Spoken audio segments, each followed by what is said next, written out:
Hi guys, welcome to my channel, The Narcissist Guide. Thank you for tuning in today.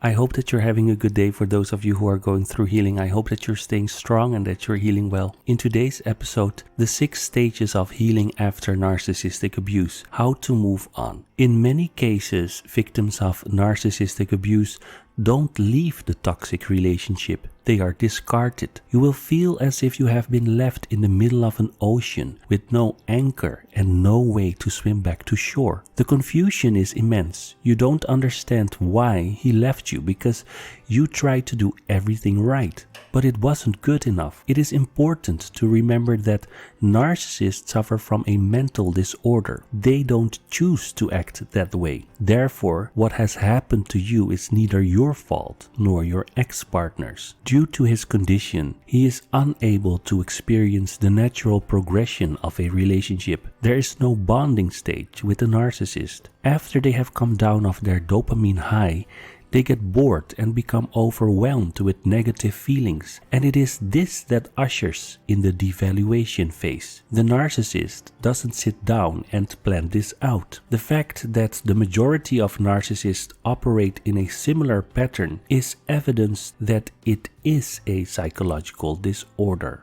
Unfortunately, you will have experienced a lot of emotional trauma in your relationship. It is possible to overcome the pain you have been subjected to, but it is going to take time, and it is important that you become familiar with the 6 stages of healing after narcissistic abuse. The 3 stages of narcissistic abuse. There are 3 stages of narcissistic abuse: idealize, devalue, and discard. Victims describe the experience as living on an emotional roller coaster. The narcissist will repeat the cycle as often as they feel is necessary to keep their partner in a place of submission. Healing from abuse is a process, and you will go through several difficult stages on your journey to recovery. There is no specific order for these stages, and you don't have to experience them all. But these are the stages most common to experience after an abusive relationship with a narcissist. Denial. It is not uncommon to experience denial after a narcissistic relationship. You will feel helpless and out of touch with reality. Because you loved your partner so much, you will not want to accept the deficiencies in the person you had devoted your life to. You were dependent on him for your happiness, so you will feel safer blaming yourself for the abuse than accepting you fell in love with someone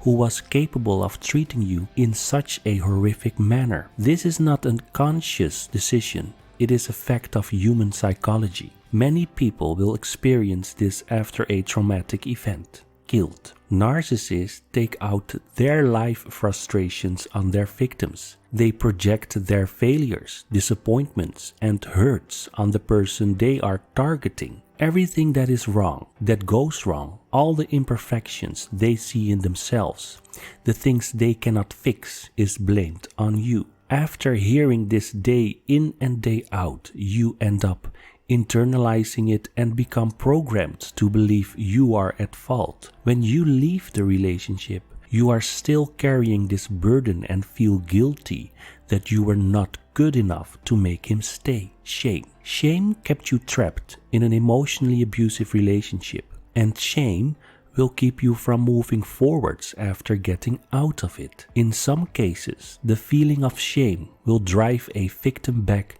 into the arms of their narcissistic partner. You will feel shame and embarrassment because you feel that you deserved the abuse and it was your fault because you acted in a way that made him lash out.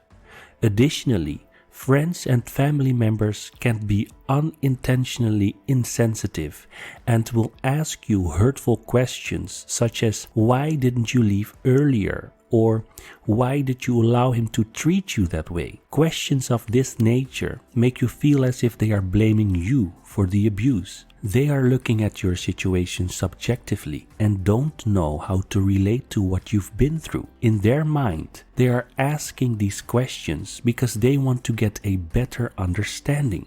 But in your mind, they are blaming you for allowing the abuse to happen, which only intensifies the feeling of shame. anger. Once you have freed yourself from the constraints of an abusive relationship, you will look back and question how you ever got involved with such a person. You will feel angry at yourself for several reasons. For not realizing what was happening sooner, for the lost time, for giving yourself to such a cruel person, for allowing your partner to convince you that your friends and family were no good. The more you evaluate what has happened to you, the angrier you will become. Depression. Narcissistic abuse is a form of emotional abuse. In most cases, your partner will not have put his hands on you, but the residual effects of this type of abuse can lead to severe depression. Life will feel heavy on some days. You will want to sleep the pain away. On others, sleep will fail you. On some days, you won't be able to eat. On others, you will eat yourself out of house and home. You will feel disconnected from the world. But most times, you won't feel anything, just numb. When darkness prevails, it is impossible to see any light, and it becomes easy to believe that this is the existence you will inhabit for eternity. Depression comes in cycles. The moment you think you are getting better, it will creep up on you and take you right back to your worst days. Recovery. Recovery is a decision only you can make after going through the stages of healing after narcissistic abuse. You will get to a point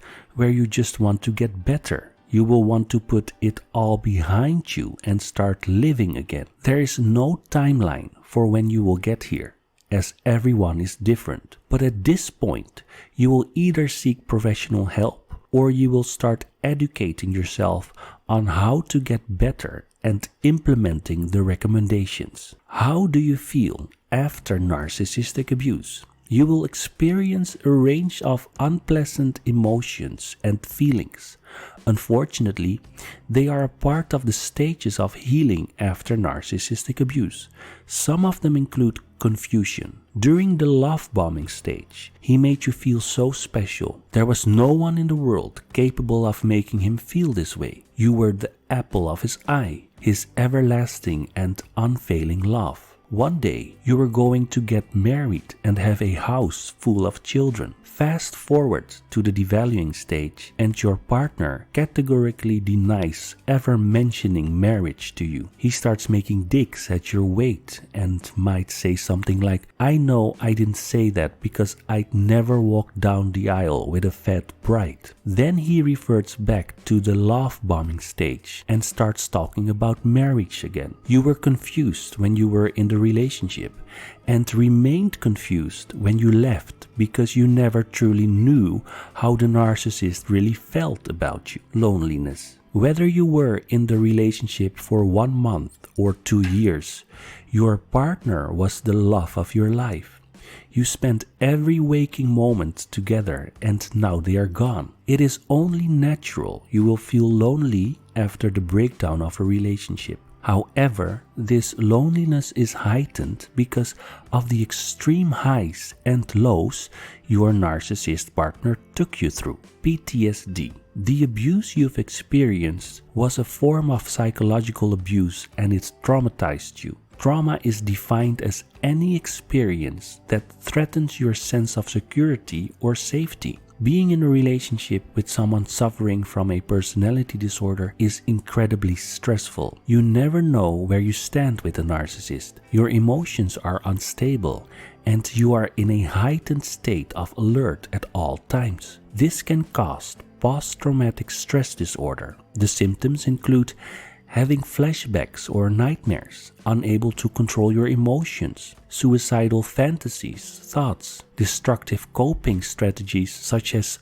prescription medication, drug or alcohol abuse, eating disorders, and self-harm. Physical ailments due to the trauma such as irritable bowel syndrome, tingling limbs, dizziness, chest pains, tummy aches, headaches, extreme tiredness and fatigue, feeling numb, dissociative, disconnected, zoning out, shame, guilt, thinking the worst in every situation. Not everyone who has suffered from an abusive narcissistic relationship will get PTSD.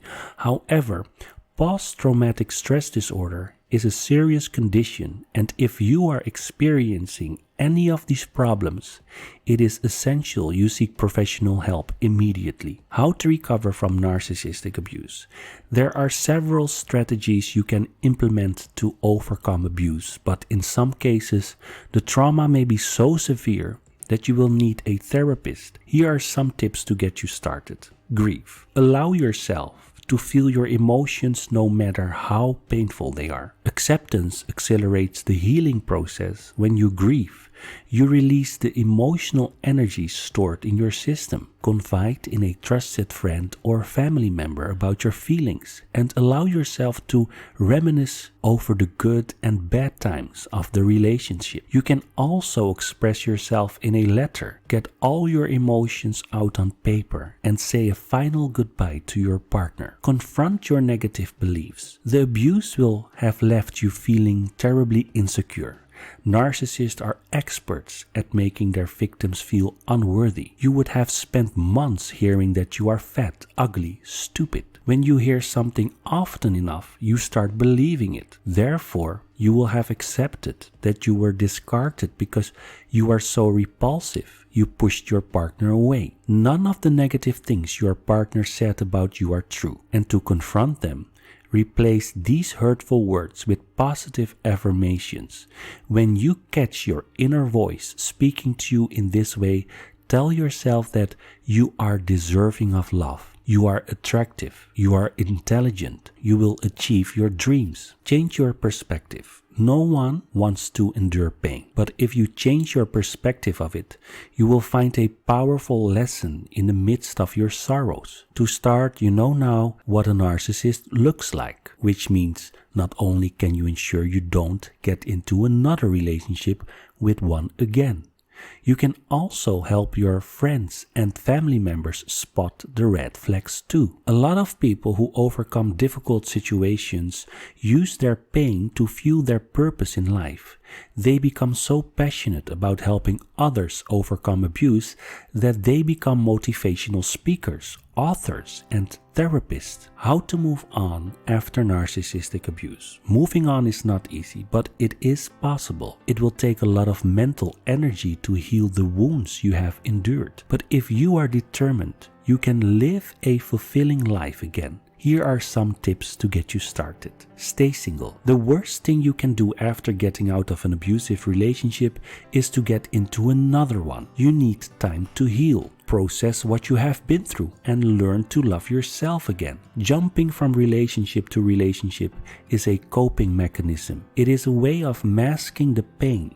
Since you are still vulnerable, you run the risk of entering into another abusive relationship. Staying single is an essential part of the healing process. Be kind to yourself. Get rid of anything connected to your ex-partner.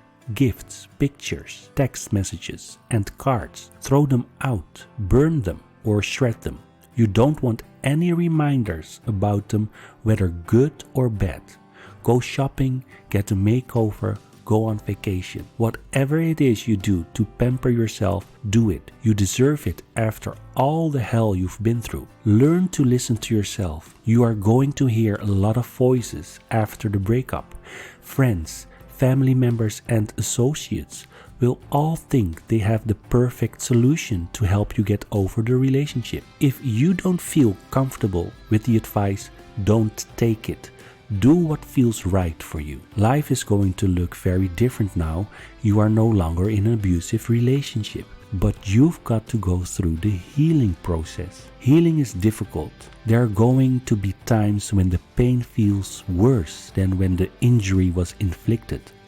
But you must decide to throw off the victim mentality and see yourself as victorious instead.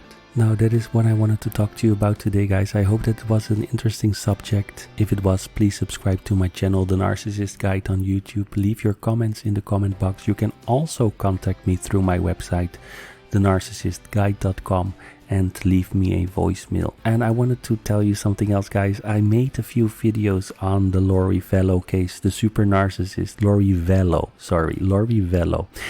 And I received some comments in the comment box about my mispronunciation of the name Vallow. That was a good feedback that I've received. As you might hear, English is not my native language, so I do make mistakes, and I apologize for that, guys. Absolutely take the advice, and I will keep improving myself. Thank you so very much for listening today, and see you next time.